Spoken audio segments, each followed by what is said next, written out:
నమస్తే JM6 టీవీకి స్వాగతం. ఈరోజు ముఖ్యాంశాలు. రోల్ మోడలా ఏ మోడల్ ప్రజలకు తెలుసు.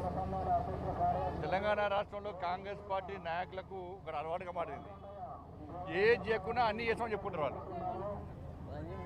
6 గ్యారెంటీల మీద ఇంతవరకు లాభం తెలియకుండా పోయారు వాళ్ళు. అసలు చర్చ జరుగుతుంది 6 గ్యారెంటీల మీద. ఇవాళ తెలంగాణ రాష్ట్రంలో కాంగ్రెస్ పార్టీ ప్రభుత్వం చేసిన కులగణన గురించి తెలంగాణ రాష్ట్ర ప్రజలకు తెలుసు. మేము కులగణనకు వ్యతిరేకం కాదు మేము, కానీ ముస్లింలను బీసీలో చేర్చడాన్ని పూర్తి వ్యతిరేకిస్తాం మేము. కాంగ్రెస్ పార్టీ ఏం చేసింది? 51% ఉన్నటువంటి కులగణనను బీసీలను ఏం చేసింది వాళ్ళ తగ్గించి 42% ఇస్తామని చెప్పన్నారు. 42%లో 10% ముస్లిం తీసేస్తే 32% వస్తుంది. ఆల్రెడీ 27% ఇస్తున్నారు. కాంగ్రెస్ పార్టీ చేసింది ఎంత, బీసీలకు ఇచ్చింది ఎంత? ఇంకా 5%.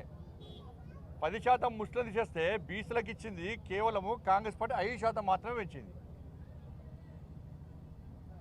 గతంలో సమగ్ర సర్వే కుటుంబ రిపోర్టు తీసుకుపోయి కేసీఆర్ సార్ ఫామ్ హౌస్లో పెట్టుకున్నాడు. కాంగ్రెస్ పార్టీ ఇళ్లలో పెట్టుకున్నారు. దానివల్ల ఏం సాధించారో ఏం లేదు.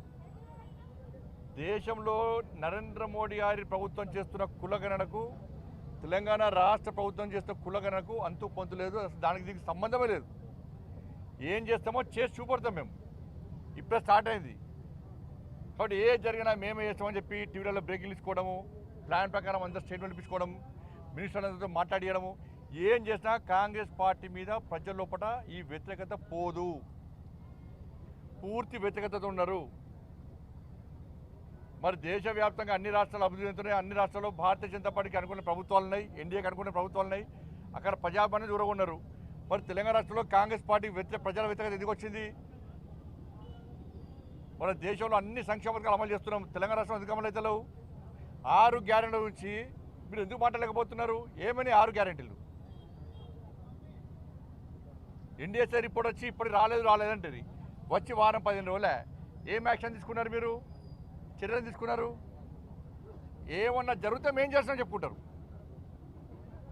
తెలంగాణలో దేనికి రోల్ మోడల్ అంటే అవినీతి, అక్రమాలకు, తప్పుడు మాటలకు, తప్పుడు ప్రచారాలకు, ఢిల్లీకి అప్పేయడానికి రోల్ మోడల్ తెలంగాణ రాష్ట్రం. ఇవాళ 14% కమిషన్ లేదే బిల్స్ ఇస్తలేరు. అవినీతి జరుగుతున్నది. ఇది కాంగ్రెస్ పార్టీ స్వయన శాసనసభ్యులే బయట చెప్పుకుంటున్నారు. ఇది రోల్ మోడల్. ఇది ఇలా అవినీతిపై విచారణ జరుపుతాం, అందరినీ జైలుకి పంపుతామన్నారు. ఏమైంది? అవినీతిని మీరే ప్రోత్సహిస్తున్నారు. దీని రోల్ మోడల్. ఇది ఇచ్చిన 6 గ్యారెంటీలు అమలు చేస్తాం, 100 రోజులు అమలు చేస్తామన్నారు. ఏమైంది? ఇలా ఇది రోల్ మోడల్. ఇది కానీ కేంద్రం చెప్పి చేసిన దాన్ని మాదని చెప్పుకుంటే ప్రజలు అవుతున్నారు. ఇవాళ ప్రజలందరూ చాలా మంచి ఆలోచనతో ఆలోచిస్తున్నారు. నరేంద్ర మోడీ గారి మీద విశ్వాసం, నమ్మకం ఉంది. ఈ తెలంగాణ రాష్ట్రంలో కులగణన అనేది ఫెయిల్ అయిపోయింది. మొత్తము లెక్కలకు అంతు పొంతు లేదు. ఎన్నికల కమిషన్ జనాభాకు దివిలిచ్చిన కులగణకు సంబంధం లేదు. ఉన్న పాపులేషన్కు విలేజ్ కులగణకు సంబంధం లేదు. ఏమి అంత మొత్తం పూర్తిగా తేడాతో ఉన్నది. కాబట్టి వాళ్ళ దేశంలో జరిగే కులగణనకు, తెలంగాణ రాష్ట్రంలో జరిగే కులగణకు చాలా ఫరక్ ఉంటుంది. కాబట్టి మీరు ఎంత గొంతెత్తి చెప్పుకున్నా కూడా ఇలా ప్రజలు మోడీ గారి మీద విశ్వాసాన్ని నమ్మకంతో ఉన్నారు. కాబట్టి మీ మాయ మాటలు నమ్మరన్న విషయం గుర్తుంచుకోవాలని కోరుతున్నాను.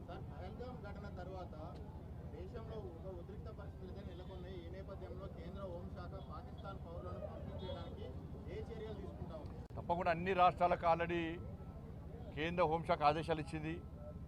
వీసా గడువు ముగిసినటువంటి, వీసాలు లేకుండా, పాస్పోర్ట్ లేకుండా ఎవరైతే ఉన్నారో అందరినీ పంపించాల్సిన బాధ్యత ఆయా రాష్ట్ర ప్రభుత్వాల మీద ఉంటుంది. భారతీయ జనతా పార్టీ పాలిత రాష్ట్రంలో చాలా సీరియస్ నడుస్తున్నది. తెలంగాణ రాష్ట్రంలో తూతూ మంతంగా తాగుతున్నది. ఇప్పటికి చాలామంది పాస్పోర్ట్ లేకుండా, వీసాలు లేకుండా ఇక్కడ నివసిస్తున్నారు. వారు రోహింగ్యాల విషయంలో కాంగ్రెస్ పార్టీ ప్రభుత్వం తీసుకోవాలి. నేను రిక్వెస్ట్ చేసి ఒకటే రాష్ట్ర ముఖ్యమంత్రి కానీ, దయచేసి దీన్ని శాంతి భద్రత సమస్యగా చూడండి. ఇది హిందూ ముస్లిం మతం కోణంతో చూసే ప్రయత్నం చేయకండి.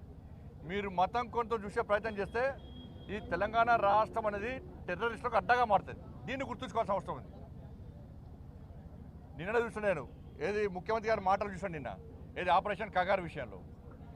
ఇప్పుడు వాళ్ళ చేతిలో తుపాకులు ఉంటాయి, మావోయిస్టుల చేతిలో తుపాకులు ఉన్నాయి. దాన్ని రాష్ట్ర ముఖ్యమంత్రి గారు ఏమంటారు, సామాజిక కొంత చూస్తూ అంటారు. ఇది ఎక్కడ పద్ధతి? వాళ్ళ చేతిలో తుపాకులు ఉన్నాయి, వాళ్ళు మైండ్స్ని పెట్టిండ్రు పోలీసులు చంపడానికి. మీ కాంగ్రెస్ పార్టీ ప్రభుత్వమే మావోయిస్టులను నిషేధించింది, కాంగ్రెస్ పార్టీ ప్రభుత్వమే నిషేధించింది. మీ ప్రభుత్వం మీ పార్టీని నిషేధించినటువంటి దాన్ని మీరు పడుచుకోకుండా దాని సామాజిక కొంత చూస్తున్న రాష్ట్ర ముఖ్యమంత్రి చెప్పడము, మంత్రులు దీన్ని ఖండించడము, ఇది మంచి పద్ధతి కాదు. దమ్ముంటే ధైర్యం ఉంటే రాష్ట్ర ముఖ్యమంత్రి గారిని చలో మావోయిస్టులను నిషేధం తొలగించే దమ్ము మీకుందా? మరి ప్రజలు తిరగబడతారు ఇవాళ. కానీ దాని గిరిజనుల పేరుతోని దాన్ని చూడడానికి మంచి పద్ధతి కాదు. గిరిజనులు ఎవరు పోలీసులను చంపరు, గిరిజనులు ఎవరు మైండ్స్ పెట్టి బ్లాస్టింగ్ చేయరు, గిరిజనులు ఎవరు అమాయకులను చంపరు, గిరిజనుల చేత తుపాకులు ఉన్నాయి. కాబట్టి అనేక మంది అమాయకులను చంపిర్రు. వాళ్ళ దాని మీద ఈ సంఘాలు ఎప్పుడు మాట్లాడాయి. ఇవాళ వచ్చి ఇలా చర్చలు జరపాలంటే తుపాకీ చేతిలో ఉన్నటువంటి వ్యక్తులతో నిషేధింపబడిన సంస్థతోని ప్రభుత్వం ఏ విధంగా చర్చలు జరపాలి దాని గురించి చెప్పాలి.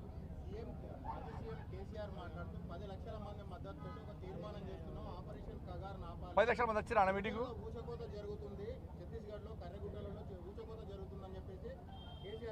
ఇక మళ్ళీ కనబడే ఇప్పుడు ఈ నాయకుడు ఒకటే నేను స్పష్టంగా చెప్తున్నాను, ఇద్దరు నాయకులకు చెప్తున్నాను నేను, మీరు పోటీ పడి వాళ్ళకి సపోర్ట్ చేసే ప్రయత్నం చేస్తున్నారు. ఇవాళ మహాముత్తార మండల్లో ఒక ఎస్ఐని బ్లాస్టింగ్తో చంపేశారు.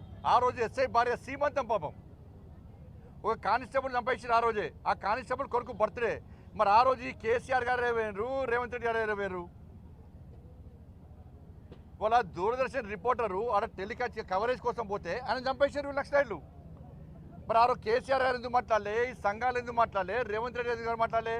అరే వరంగల్ సామా జగన్మోహన్ రెడ్డి మా కార్యకర్తను చంపేశారు, జాతీయ జెండా ఎగరేసి చంపేశారు, అప్పుడు ఎందుకు మాట్లాడలే? వీళ్ళు మధుసూదన్ గౌడ్ని చంపేశారు, అప్పుడు ఎందుకు మాట్లాడలే? రామన్న గోపన్న చంపేశారు, అప్పుడు ఎందుకు మాట్లాడలే? మీ కాంగ్రెస్ పార్టీ నాయకులను చంపేశారు చాలామంది.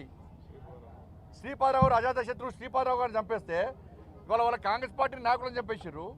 కేసీఆర్ గారు టీడీపీలో ఉన్నప్పుడు టీడీపీ నాయకులను చంపేశారు, అప్పుడు ఎందుకు మాట్లాడలే? కేసీఆర్ గారు ఎందుకు మాట్లాడలే? రేవంత్ రెడ్డి ఎందుకు మాట్లాడలే? ఇలా పోటీ పడి మాట్లాడే ప్రయత్నం చేస్తున్నారు. కేంద్ర బలగాలను మైన్స్ పెట్టి ఇదే ములుగు ఫారెస్ట్లో చంపడము వీళ్ళు సమర్థిస్తారా? ఇద్దరు నాయకులు సమర్థిస్తారా? చర్చలు జరిపే ప్రసక్తి లేదు. వాళ్ళు తుపాకీ వీడాల్సిందే, పోలీసులకు లొంగిపోవాల్సిందే, వాళ్ళ ప్రవర్తన మార్చుకోవాల్సిందే. మీరు అది నిషేధిత సంస్థ, ఆ సంస్థతో చర్చలు జరిపే సందర్భమే రాదు. ఈ సంఘాల నాయకులు కూడా వాళ్ళు చేసినటువంటి అరాచకాలకు వీళ్ళు ఇందులో ఎందుకు స్పందించాలో సమాధానం చెప్పాలి. థ్యాంక్ యూ అన్న. అదేవిధంగా ఈరోజు కరీంనగర్ నియోజకవర్గంలోని కొత్తపల్లిలో శ్రీ మార్కండేయ స్వామివారి దేవాలయంలో దాదాపు 33 అడుగులు ఎత్తున్నటువంటి వీరాంజనేయ స్వామివారి యొక్క విగ్రహాన్ని ప్రతిష్ఠ జరిగింది. చాలా ప్రతిష్టమైనటువంటి టెంపుల్ ఇది, ఒక పవర్ఫుల్ టెంపుల్ ఇది. చాలామంది కొండగట్టుపోయే దారిలో ఉంది. హనుమాన్ జయంతి సందర్భంగా కూడా చాలామంది హనుమాన్ భక్తులు ఈ ప్రాంతం నుంచి పోతుంటే టెంపుల్ నిర్వాహకులు చాలా సేవ చేస్తుంటారు. కాబట్టి అందరికీ దర్శనార్థము, అందరికీ స్వామివారి ఆశీర్వాదం ఉండాలని చెప్పి ఆలోచనతో ఇలా నిలువ 33 అడుగులు ఎత్తున్నటువంటి ఆంజనేయ స్వామి విగ్రహాన్ని ఈరోజు ఆవిష్కరణ జరిగింది. తప్పకుండా అందరూ సంతోషంగా